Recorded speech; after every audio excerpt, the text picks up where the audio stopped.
प्रवेशिका पाठ्यपुस्तक 1 सूर्यकांत त्रिपाठी निराला अभी नहीं होगा मेरा अंत सारांश एक्सप्लेन इन तेलुगु। सूर्यकांत त्रिपाठी निराला कवि परिचय। सुनो बच्चों, आपका जन्म 1896 में हुआ और आप 1961 ई में स्वर्ग सिधारे। మనకి సంవత్సరం నెంబర్ ఇచ్చి పక్కనే బడి ఈ ఇచ్చి డాట్ ఇస్తే కనుక ఆ ఈని క్రీస్తు శకం అంటారు. 1896లో నిరాలే గారు జన్మించారు.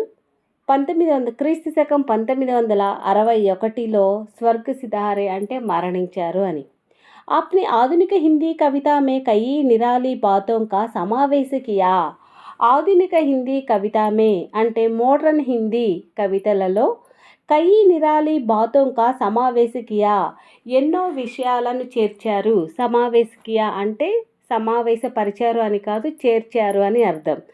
ఆధునిక హిందీ కవితలలో నిరాలే గారు ఎన్నో విషయాలను చేర్చారు. ఆప్కి ప్రతిభ బహుముఖి హే. కవితలకి సంబంధించి నిరాలే గారు ప్రతిభ అంటే టాలెంట్, బహుముఖి అంటే మల్టీ టాలెంట్ అనమాట. నిరాలే గారు కవితలకి సంబంధించి ఎంతో బహుముఖి ప్రతిభ కలిగిన వ్యక్తి, మల్టీ టాలెంట్ పర్సన్ అనమాట. పురాణే చంద్ కే నియమోं को तोड़कर आपने नए చంద్ की సృష్టి की. పురాణే చంద్, చంద్ అంటే పద్యాలు, పోయమ్స్ అని అర్థం. పురాణే చంద్ అంటే ఓల్డ్ పోయమ్స్, పాత పద్యాలు అని. పురాణే చంద్ కే నియమోं को तोड़कर పాత పద్యాలకి ఉన్న రూల్స్ని వదిలేసి, నియమం అంటే రూల్స్, తోడ్కర్ అంటే వదిలేసి, పాత పద్యాలకి ఉన్న రూల్స్ని వదిలేసి ఆప్నే నయే చంద్ సృష్టికి. నయే చంద్ అంటే న్యూ పోయమ్స్, కొత్త పద్యాలు, కొత్త పద్యాలను సృష్టించారు. పాత పద్యాలకి ఉన్న నియమాలను వదిలేసి కొత్త పద్యాలను సృష్టించారు. అంటే పద్యాలు రాయాలి అని అంటే కొన్ని నియమాలు ఉంటాయి, ఆ నియమాలను తొలగించేసి కొత్త పద్యాలను సృష్టించారు. హిందీ మే ఆప్ ముక్తి చంద్ కే జన్మదాత మానే జాతే హే. హిందీలో ముక్తి చంద్ అంటే స్వేచ్ఛా పద్యాల, జన్మదాత అంటే గాడ్ ఫాదర్, స్వేచ్ఛా పద్యాల యొక్క గాడ్ ఫాదర్గా పిలుస్తారు. పరిమల్ అనామిక గీతిక ఆది ఉన్కే ప్రసిద్ధ కావ్య సంగ్రహ హే. నిరాలే గారు రాసిన కవితలలో ప్రసిద్ధి చెందినవి పరిమల్, అనామిక, గీతిక. ఆప్కి భాష సంస్కృత గర్భిత్ హే. గర్భిత్ అంటే ఇక్కడ సూచించడం, ఆధారం అనమాట. నిరాలే గారికి ఇక్కడ హిందీ కవితల్లో ముఖ్యమైన ఆధారం ఏ లాంగ్వేజ్లో రాస్తారు అని అంటే సాంస్క్రిట్. సంస్కృత్ అంటే సాంస్క్రిట్ అనమాట. జహా విచార్ దార్శనిక్ హో గయే హే వహా శైలి బి గంభీర్ హో గయి హే. విచార్ దార్శనిక్ హో గయే హే అంటే అతను రాసే పద్యాలలో విచార్ అంటే ఆలోచన, దార్శనిక్ అంటే అతని యొక్క ఆలోచన కనిపిస్తుంది. అంటే నిరాలే గారు రాసే కవితలలో అతని యొక్క ఆలోచన కనిపిస్తుంది. వహా శైలి బి గంభీర్ హో గయి హే అంటే రాసే విధానం, అతని యొక్క శైలి కూడా ఎంతో గంభీరంగా ఉంటుంది. సారాంశ్ మే ఫస్ట్ पैरा सुनिए बच्चों। इस कविता के रचयिता सूर्यकांत त्रिपाठी निराला है। इस पाठ का कवि का नाम क्या है? सूर्यकांत त्रिपाठी निराला है। निराला नाम के अनुरूप आपका व्यक्तित्व एवं कृतित्व है। निराला नाम के अनुरूप అంటే నిరాలా అనే పేరుకి తగినట్లుగా ఆప్కా వ్యక్తిత్వ అతని యొక్క వ్యక్తిత్వానికి ఏవం కృతిత్వ హే ఎన్నో పేరు ప్రఖ్యాతలు వచ్చాయి అంటే బాగా పేరుకి తగినట్లుగా పాపులర్ అయ్యాడనమాట. आप छायावाद प्रगतिवाद चेतना के प्रवर्तक कवियों में प्रमुख है. ఛాయావాద్ ప్రగతివాద్ అనే ఈ కవితల ద్వారా ప్రజలలో చైతన్యాన్ని పెంపొందించే కవులలో ముఖ్యమైన కవి నిరాలా. ఆప్నే నయే చందోం కా ఆవిర్భావ్ భీ కియా. నయోం చందోం అంటే నయే చందోం, నయే చంద్ అంటే సింగులర్లో కొత్త పద్యము అని, నయే చందోం అంటే బహువచనంలో కొత్త పద్యాలు, న్యూ పోయమ్స్ అని. అంటే కొత్త పద్ధతిలో పద్యాలని సృష్టించారు. ఆవిర్భావం అంటే ఆవిర్భవించడం, సృష్టించడము, రచించడము అని చెప్పచ్చు. కాబట్టి ఇక్కడ కవితలకి సంబంధించి మాట్లాడుతున్నాం కాబట్టి రచించారు అని చెప్పుకోవాలి. కొత్త పద్ధతిలో పద్యాలని రచించారు. आपको मुक्ति चंद के जन्मदाता भी मानते हैं. ముక్తి చెంద్ అంటే స్వేచ్ఛా పద్యాలు అనొచ్చు. అంటే ముక్తి చెందిన పద్యాలు. అంటే ముక్తి చెందిన పద్యాలు అంటే ఇక్కడ ఇంతకుముందు పద్యాలు రాసేటప్పుడు కొన్ని నియమాలు ఉండేవి. ఇప్పుడు ఈ నిరాళ రాసే పద్యాలకి ఆ నియమాలు లేవు. అందుకని అతన్ని ముక్తి చెంది జన్మదాతగా పిలుస్తారు. ముక్తి చెంది జన్మదాత అంటే ముక్తి చెందిన పద్యాల గాడ్ ఫాదర్ అనొచ్చు, తండ్రి అనొచ్చు. नेक्स्ट सेकंड पैरा, इस कविता में कवि सकारात्मक चेतना को जागृत करते हैं. ఈ పాఠం ద్వారా కవి సకారాత్మక చేతన అంటే బాగా ఆలోచించేలా, మంచి దారిలో నడిచేలా, జాగృతి కర్తే హే అంటే మేలుకొల్పేలా ఉంటాయి. ప్రజలను చైతన్యం వైపు నడిచేలా అతని యొక్క కవితలు ఉంటాయి. సకారాత్మక చేతన అంటే పాజిటివ్ కాన్షియస్నెస్, పాజిటివ్ ఎఫెక్ట్ అని చెప్పొచ్చు. అదే సకారాత్మక సోచ్ అంటే బాగా ఆలోచించడం అనవచ్చు. సకారాత్మక దృష్టికోణానంటే బాగా దూరచూపుతో ఆలోచించడము, చూడటము అని చెప్పొచ్చు. इन पंक्तियों को जब हम पढ़ते हैं तब हम भी सकारात्मक बन जाते हैं. అంటే ఈయన రాసిన పంక్తులు అంటే అక్కడ కవితలు అనమాట. కవితలలో లైన్స్ ఉంటాయి కదా, ఎప్పుడైతే అతని కవితలు చదువుతామో అప్పుడు తబ్ హమ్ భీ సకారాత్మక్ బన్ జాతే హే, మనము కూడా ఒక మంచి దారిలో ఉంటాము.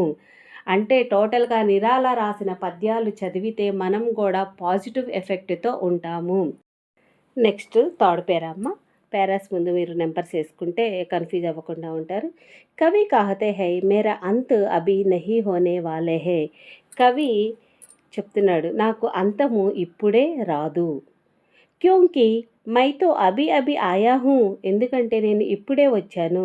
అర్ధాంత్ మేరే జీవన్ మే కోమల్ వసంత్ కా ఆగమన్ అభి అభి హువా హై, ఎందుకంటే నా జీవితంలో ఇప్పుడే వసంతం మొదలయ్యింది. కోమల్ వసంత్ అంటే కోమల్ అంటే సున్నితమైన, మృదువైన అని చెప్పొచ్చు. అంటే కోమలమైన వసంత్ ఇప్పుడే మొదలయ్యింది. వసంత్కే బాద్ అన్య ఋతుయేం హే, వసంత ఋతువు తర్వాత ఇంకా అన్ని ఋతువులు ఉన్నాయి. ఋతువులు అంటే సీజన్స్.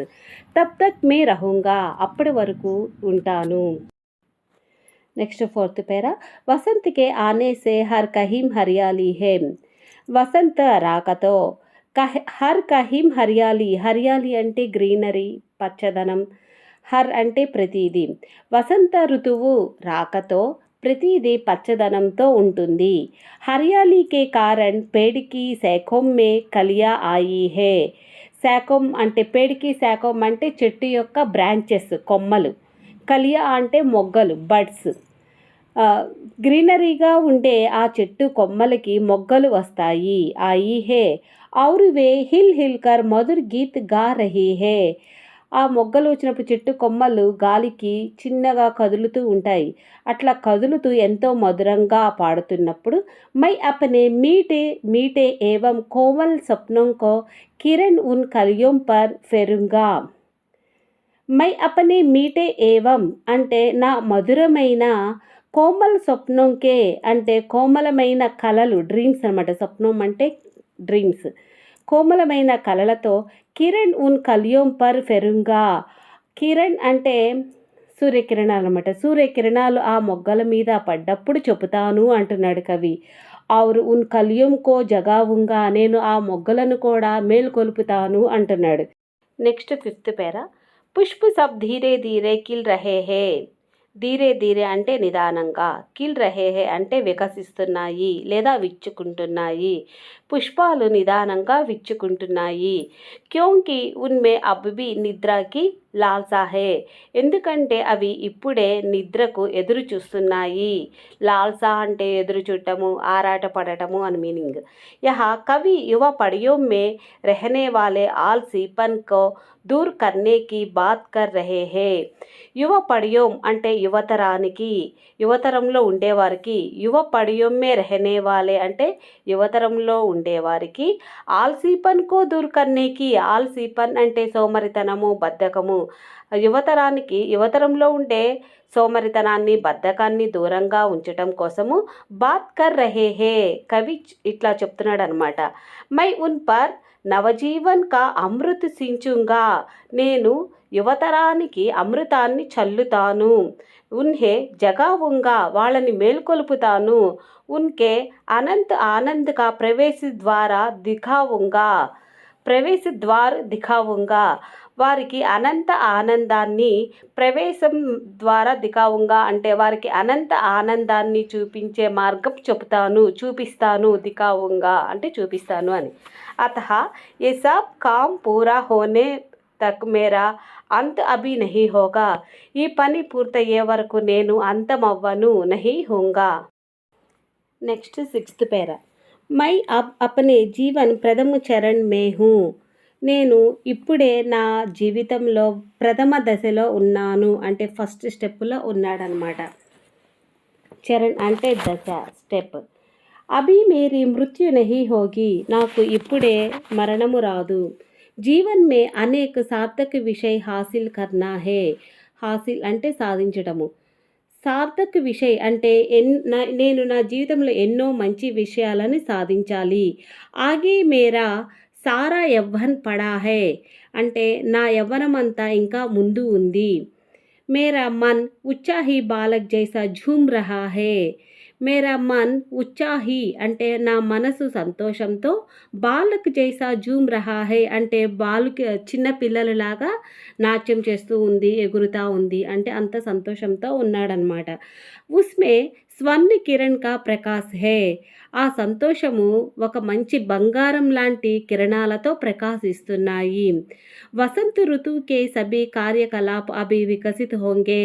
వసంత ఋతువుకే సభీ కార్యకలాప్ అంటే వసంత ఋతువులో చేసే అన్ని పనులు అభి వికసిత్ హోంగే ఇప్పుడు వికసిస్తాయి. మై అపనే వికాస్ కే సాత్ సాత్ సబ్కా వికాస్ కరావుంగా. నేను నా అభివృద్ధితో పాటు, వికాస్ అంటే అభివృద్ధి, పురోగతి అనమాట. నేను నా అభివృద్ధితో పాటు సబ్కా వికాస్ కరావుంగా మిగతా వారి అభివృద్ధికి కూడా సహాయపడతాను. లాస్ట్ పేరా. కవికి మన్ మే సంపూర్ణ ఉత్సాహ హే. కవి యొక్క మనసు ఎంతో సంతోషంతో ఉంది. విభిన్న ప్రాకృతిక కలాపం కా ఆశ్రయ లేకర్ ఎన్నో రకాలుగా ప్రోత్సహించే కవి ఆశ్రయంతో కవి నిరుత్సాహుకి మానవంకో.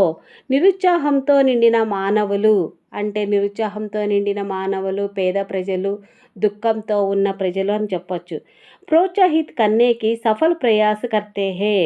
మనకి ఏ విధంగా మనల్ని ప్రోత్సహిస్తూ ఎంకరేజ్ చేస్తున్నారో కవి, అట్లానే నిరుత్సాహ ప్రజలకు కూడా సహాయం చేయడానికి కవి సిద్ధంగా ఉన్నాడు. ఎన్నో ప్రయత్నాలు చేశాడు. సఫల్ ప్రయాస కర్తే హే ఎన్నో విజయవంతమైన ప్రయత్నాలు చేశారు. सारांश का नीचे एक सप्रसंगी वाक्य दिया, देखो बच्चों. पुष्प पुष्प से डैश मेरा अंत. ఈ సప్రసంగి వాక్యలో ఈ సందర్భము పేజ్ నెంబర్ 9లో థర్డ్ స్టాంజా పోయంలో థర్డ్ స్టాంజా. पुष्प पुष्प से तंद्रालस लालस खींच लूँगा मैं, अपने नवजीवन का अमृत सहर्ष सींच दूँगा. मैं द्वारा दिखा दूँगा फिर उनके है मेरे वे जहाँ अनंत अभी नहीं होगा मेरा अंत. ఈ స్టాంజాని పద్యంలో ఈ థర్డ్ స్టాంజాని మనకు సప్రసంగి వాక్య రాయమని ఇచ్చారు. మనకి ఎగ్జామ్లో కూడా ఇదే విధంగా పద్యం ఇస్తాడు. ఆ పద్యాన్ని చూసి మనము భావార్థ రాయాలి. భావార్థ రాసే ముందు ముఖ్యంగా సందర్భ ఖచ్చితంగా రాయాలి. సందర్భం అంటే కవి పరిచయం. ఏ సందర్భంలో తీసుకొనబడింది, ఎవరు రాశారు అనే రాసేదాన్ని సందర్భ అంటారు. ఆల్రెడీ సారాంశం నేర్చుకున్న వాళ్ళకైతే ఈ భావార్థ ఒక 2 minutesలో వచ్చేస్తుంది మనకి. సందర్భ సునో బచ్చో. ఏ పంక్తియా सूर्यकांत त्रिपाठी निराला की कविता अभी नहीं होगा मेरा अंत. సూర్యకాంతి త్రిపాఠి నిరాలా గారు అభి నహీ హోగా మేరా అంత్ అనే శీర్షిక నుండి తీసుకున్నారు. శీర్షిక కవితాసే ఉద్గృత్ హే అంటే ఇక్కడ అభి నహీ హోగా మేరా అంత్ అనే శీర్షిక నుండి కవి తీసుకున్నారు. अभी नहीं होगा मेरा अंत शीर्षक कविता में आपकी प्रगतिवादी चेतना का परिचय मिलता है. కవి మనకి అభి నహీ హోగా మేరా అంత్ అనే శీర్షిక ప్రగతివాది చేతనాకి పరిచయం మిల్తా హై అంటే మనల్ని నిద్రావస్థలో ఉన్న మనల్ని మేలుకొల్పడం కోసము లేదా మనల్ని ప్రగతి వైపు అభివృద్ధి డెవలప్మెంట్ వైపు తీసుకెళ్లడం కోసము కవి ప్రయత్నిస్తూ రాసిన కవిత. కవి ఆశావాది హే. ఆశావాది అంటే ఏంటి? కవితలు రాసి ఆ కవితల ద్వారా ప్రజల్ని ఇన్స్పైర్ అయ్యేలా చేసి వాళ్ళు ప్రజల్ని ఒక మంచి మార్గంలో పెడతారనమాట. అటువంటి వాళ్ళని కవి ఆశావాదియే హే అంటారు. అంటే మెయిన్ కవితల రూపంలో రాస్తూ ఉంటారు వాళ్ళు. ఆప్ సబ్కు జాగృత్ కన్నా చాహతే హే. అందరినీ మేలుకొల్పడానికి ప్రయత్నిస్తారు, మేలుకొల్పేలా చేస్తారు.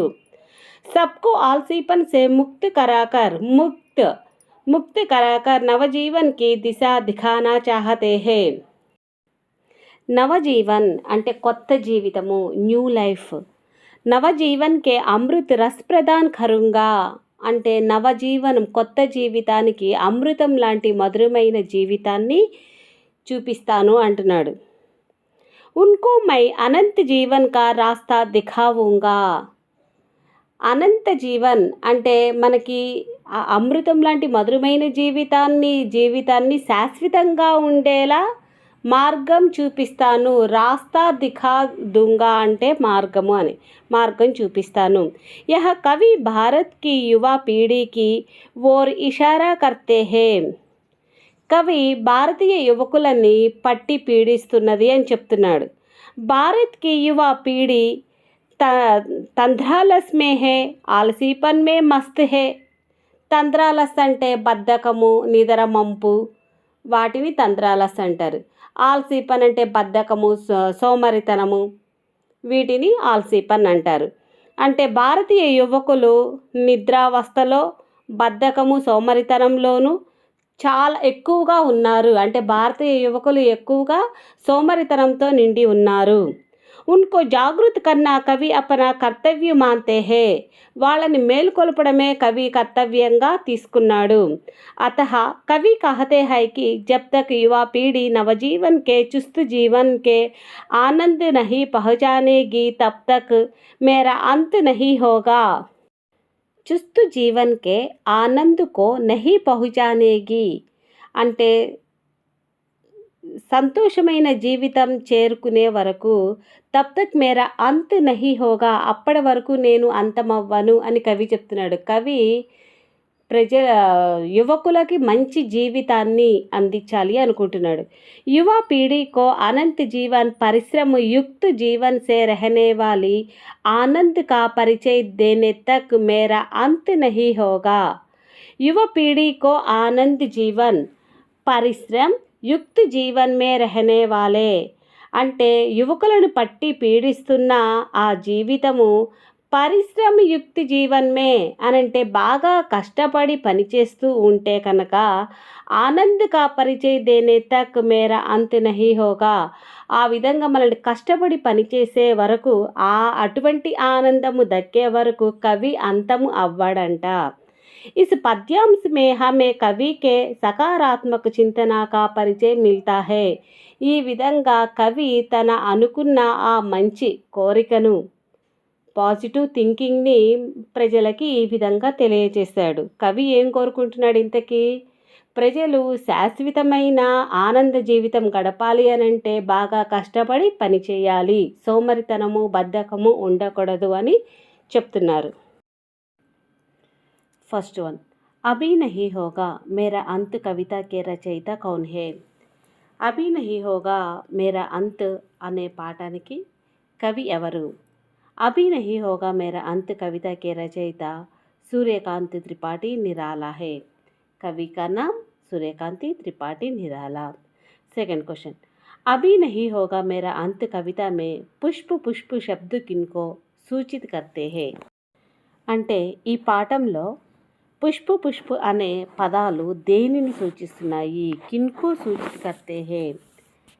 జవాబు, పుష్ప పుష్ప శబ్ద భారత్ కి యువ పీढ़ी की ओर सूचित करते हैं. పుష్పు పుష్పు అనే శబ్దాలు భారతీయ యువకులను పట్టి పీడిస్తున్న ఆ మార్గాన్ని చూపిస్తున్నాయి. ఈ పీढ़ी ఓర్ సూచిत करते हैं. థర్డ్ క్వశ్చన్, అభి నహీ హోగా మేరా అంత్ కవిత మే తంద్రాలస్ లాలస్ కా అర్థ్ క్యా హై?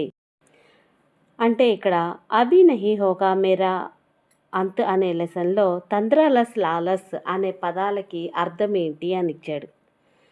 సదా నిద్ర మే రహనే యా ఆలస్ रहने की इच्छा को తంద్రాలస్ లాల్సా కహతే హై. సదా నిద్రమే రహనే అంటే ఎప్పుడు నిద్రిస్తూ ఉండాలి, లేదా ఆలస్ రహనేకి అంటే బద్ధకంతో ఉండాలి అనే ఇచ్చ అంటే కోరిక. ఎప్పుడు నిద్రపోతూ ఉండాలా లేదా బద్ధకంతో సోమరితనంతో ఉండాలి అనే దాన్నే తంద్రాలస్ లాల్సా అంటారు. అంటే ఆ రెండు పదాలకి మీనింగ్ అనమాట. తంద్రాలస్ లాల్సా అంటే ఏంటి? ఎప్పుడు నిద్రపోతూ ఉండడము లేదా సోమరితనంగా బద్ధకంగా ఉండేదాన్ని తంద్రాలస్ లాల్సా అంటారు. फोर्थ क्वेश्चन, అవికసిత్ రాగా సే వికసిత్ హోగా బంధు బసంత్ కా అర్థ్ క్యా హై? అంటే అవికసిత్ రాగా సే వికసిత్ హోగా బంధు బసంత్ ఆ సెంటెన్స్కి మీనింగ్ ఏంటో అడుగుతున్నారు. కవి కా విచార్ హై కి అబ్ తక్ ఉన్కా లక్ష్య ప్రాప్త్ నహీ హువా. కవి యొక్క ఆలోచన ఏంటంటే ఇప్పటి వరకు అతని యొక్క లక్ష్యము పూర్తి కాలేదంట. లక్ష్య ప్రాప్త్ నహీ హువా. అర్ధాంత్ జబ్ తక్ హర్ ఇన్సాన్ కా దుఃఖ్ ఔర్ పీడా వే దూర్ నహీ కరేగా. ఇక్కడ ఇన్సాన్ అంటే మానవుడు అని అర్థం. ఇప్పటి వరకు మానవుడు తన యొక్క దుఃఖాన్ని పీడ అంటే బాధలు, వీటిని పీడ అంటారన్నమాట. ఇప్పటి వరకు మానవుడు తన యొక్క దుఃఖాన్ని పీడలను దూరం చేసుకోలేదు. తబ్ తక్ మే ఉన్కా అంత్ నహీ హోగా, అప్పటి వరకు నేను దూరం అవ్వను. అంటే ఇక్కడ కవి యొక్క ఆలోచన ఏంటి? ఇక్కడ ప్రజలకి నేను అనంతమైన ఆనందాన్ని చూపించే మార్గాన్ని చూపిస్తాను, అనంత సంతోషాన్ని చూపించే మార్గాన్ని చూపిస్తాను అని కవి యొక్క లక్ష్యము. ఆ లక్ష్యము పూర్తయ్యే వరకు అతను అంతమవ్వడంట. ఓకే స్టూడెంట్స్, ఈ లెసన్ ఇంతవరకేనమ్మా. ఎవరికైనా హిందీ ఆన్లైన్ క్లాసులు కావాలి అన్నవాళ్ళు ఈ ఫోన్ నెంబర్ని సంప్రదించవచ్చు. Please like, share, comment and subscribe.